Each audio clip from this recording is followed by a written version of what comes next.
అందరికీ నమస్తే అండి.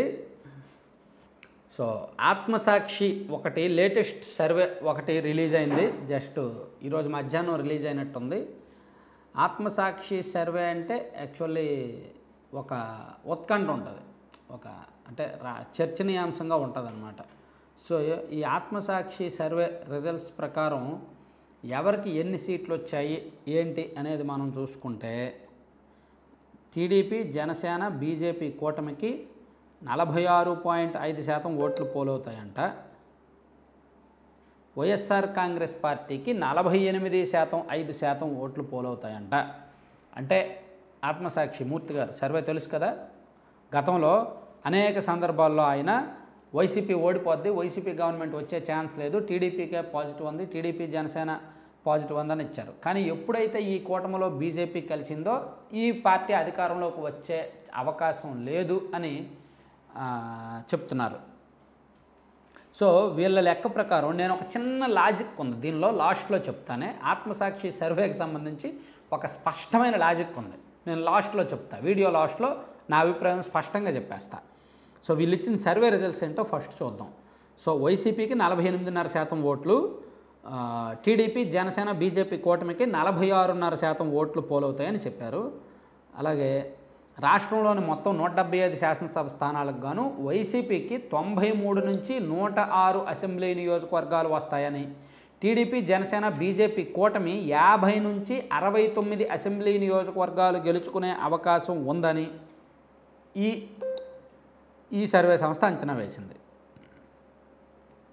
లోక్సభ సీట్లలో టీడీపీ, జనసేన కూటమికి 5 నుంచి 8 సీట్లు వస్తాయని, వైసీపీకి 15 నుంచి 17 ఎంపీ సీట్లు వస్తాయని చేశారు. సో వీళ్ళు మార్చిలో కూడా, గతంలో కూడా దాదాపు ఇవే రిజల్ట్స్ ఇచ్చారు. ఇక ఉమ్మడి శ్రీకాకుళం జిల్లాలో వైసీపీకి 5, కూటమికి 2, 3 స్థానాలు హోరాహోరీ. విజయనగరం జిల్లాలో వైసీపీకి 6, కూటమికి 2, 1 స్థానం హోరాహోరీ ఉంటుందని. విశాఖపట్నం జిల్లాలో మొత్తం 15 గాను వైసీపీకి 6, కూటమికి 5, 4 సీట్లలో హోరాహోరీ ఉంటుందని. ఉమ్మడి తూర్పుగోదావరి జిల్లాలో మొత్తం 19 ఉంటే వైసీపీకి 8, కూటమికి 7, 4 స్థానాల్లో హోరాహోరీ ఉంటుందని. ఉమ్మడి పశ్చిమ గోదావరి జిల్లాలో మొత్తం 15 ఉండగా వైసీపీకి 7, కూటమికి 4 స్థానాల్లో హోరాహోరీ ఉంటుందని. కృష్ణా జిల్లాలో 16 ఉంటే వైసీపీకి 8, కూటమికి 5, 3 స్థానాల్లో హోరాహోరీ ఉంటుందని ఇలా ఇచ్చారనమాట.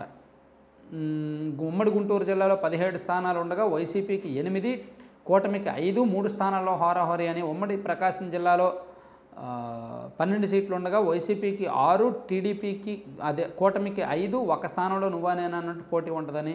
ఉమ్మడి నెల్లూరు జిల్లాలో 10 ఉంటే వైసీపీ 4, 3 కూటమి గెలుచుకుంటే 3 హోరాహోరీ ఉంటుందని. ఉమ్మడి కడపలో 10 ఉంటే వైసీపీకి 8, 1 కూటమి, 1 సీటు కూటమి, 1 స్థానంలో నువ్వానేనా ఉంటుందని. ఉమ్మడి కర్నూలు జిల్లాలో 14 ఉండగా వైసీపీకి 10, కూటమికి 3, 1 స్థానం హోరాహోరీ ఉంటుందని. ఉమ్మడి అనంతపురం జిల్లాలో 14 ఉంటే వైసీపీ 7, కూటమి 4, 3 స్థానాల్లో హోరాహోరీ ఉంటుందని. ఉమ్మడి చిత్తూరు జిల్లాలో 14 ఉంటే వైసీపీ 10, 3 స్థానాలు హోరాహోరీ, 1 సీటు నువ్వానేనా అన్నట్టు ఉంటుంది అనేది వీళ్ళు చెప్పారు, వీళ్ళు సర్వే ఇచ్చిన లెక్క. అయితే ఇక్కడ ఆత్మసాక్షి సర్వేలు నేను మీకు ఒకటి గుర్తు చేస్తా. వాళ్ళు గతంలో 2022లో 5 రాష్ట్రాల అసెంబ్లీ ఎన్నికల్లో బీజేపీ ఓడిపోద్ది అని రిపోర్ట్ ఇచ్చారు. కానీ బీజేపీ అధికారంలోకి వచ్చింది. జాగ్రత్తగా వినండి, బీజేపీ ఓడిపోద్దని రిపోర్ట్ ఇచ్చారు, సర్వే చేసి రిజల్ట్స్ చెప్పారు. కానీ బీజేపీయే అక్కడ 4 రాష్ట్రాలు అధికారంలోకి వచ్చింది కదా, అక్కడ ఆత్మసాక్షి రిజల్ట్ తప్పింది. అలాగే ఆంధ్రప్రదేశ్లో కూడా వాళ్ళు గత ఏడాది ఇచ్చిన రిపోర్ట్ ఏముంది, గత ఏడాది జూన్ జూలైలో ఇచ్చారు, 2023 జూన్ జూలై ఆ టైంలో ఇచ్చిన రిపోర్ట్లో టీడీపీ ప్లస్ జనసేనకు ఫేవర్ ఉంది, వాళ్ళు 100కు పైగా సీట్లు గెలుచుకునే అవకాశం ఉందని రిపోర్ట్ ఇచ్చారు. కానీ ఎప్పుడైతే బీజేపీతో పొత్తు ఉంటుందో అప్పుడు సీట్లు తగ్గుతాయి, అప్పుడు వైసీపీ వైపు టర్న్ ఉంటుంది అని అప్పుడే వాళ్ళు చెప్పారు. సో ఇప్పుడు అదే రిపోర్ట్ ఇచ్చారు. అంటే ఇక్కడ మనం స్పష్టంగా చెప్పుకోవాల్సింది, బీజేపీకి యాంటీ, బీజేపీకి వ్యతిరేకం, బీజేపీ ఎటుంటే అది గెలవదు అని వీళ్ళు గుడ్డిగా బ్లైండ్గా ఫిక్స్ అయినట్టున్నారు. అందుకే రిపోర్ట్స్ అలా ఇస్తున్నారేమో. అందుకే ఆ 4 రాష్ట్రాల ఎన్నికల్లో బీజేపీ ఓడిపోద్దని చెప్పారు, ఇప్పుడు కూడా అదే చెప్తున్నారు. సో ఈ సర్వేలు యాక్యురసీ ఎంత అనేది నేనైతే చెప్పలేను. ఈ ఆత్మసాక్షి సర్వే యాక్యురసీ ఎంత అనేది ఎవరికి వాళ్ళు ప్రొజెక్ట్ చేసుకోవాలి తప్ప నాకు తెలిసి అయితే పెద్దగా లేదని నేను అనుకుంటున్నాను. అలాగని వైసీపీ గవర్నమెంట్ రాదా, టీడీపీ వస్తుందనా, అనేది కూడా మన నమ్మకం కాదు. ఏదైనా సరే టైం విల్ డిసైడ్. ఎన్నికలకు 10 రోజుల ముందే ఆ టైమే డిసైడ్ చేస్తాను, నేను గట్టిగా నమ్ముతా. ఎన్నికలకు 10 రోజుల ముందు వస్తుంది చూడండి, అదే కరెక్ట్, అవేవే కరెక్ట్. రాష్ట్రంలో ఇంకా ఎన్నికల వేడి మొదలవ్వలేదు. రాష్ట్రంలో ఇంకా అధికారులు వాళ్ళు వీళ్ళు అందరూ ఏకపక్షంగానే ఉన్నారు. కాబట్టి అంత ఈజీ అయితే కాదనమాట.